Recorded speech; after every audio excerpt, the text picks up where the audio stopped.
তেহট্ট বিধানসভার পক্ষ থেকে সৌমেন সরকার। বর্তমানে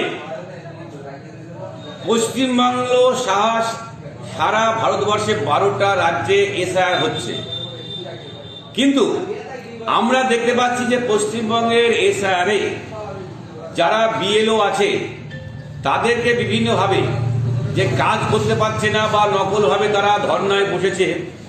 কিন্তু আমাদের প্রশ্ন একটাই, যিনি বিএলও হয়েছেন তিনি হয়তো কোনো আইসিডিএস কর্মী বা কোনো প্যারা টিচার বা কোনো শিক্ষক, তাহলে তারা শিক্ষক, প্যারা টিচার বা আইসিডিএস কর্মী তারা যখন নিয়োগ হয়েছে তাদের কর্মক্ষেত্রে তারা যখন ডিউটি পালন করতে যাচ্ছে বা পালন করে, তাহলে কিন্তু পালন করছে, কিন্তু এসআইআর ক্ষেত্রে তারা পালন করতে পারছে না, তাহলে আমরা ধরে নিতে পারি যে তাদের নিয়োগ পদ্ধতি একদম ডুপ্লিকেট ভাষা বা দুর্নীতির সঙ্গে যুক্ত আছে।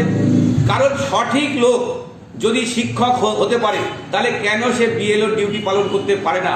তাহলে আমাদের ধরে নিতে হবে যে গুড়ায় গলদ চলছে, এটাই আমাদের ধরে নিতে হবে।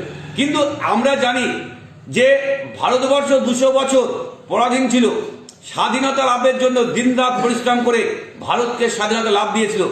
আর আমাদের ভারতবর্ষে এসআইআর এর মাধ্যম দিয়ে স্বচ্ছ ভোটার লিস্ট যে করার জন্য এটা সৌভাগ্য মনে করা উচিত সেই সমস্ত বিএলওকে, সেই গাফিলতি না করে স্বচ্ছভাবে যাতে এসআইআর কমপ্লিট হয় এবং দায়িত্ব সহকারে যাতে প্রত্যেকটা বিএলও পালন করে, এই আশা রাখবো। নমস্কার, ধন্যবাদ।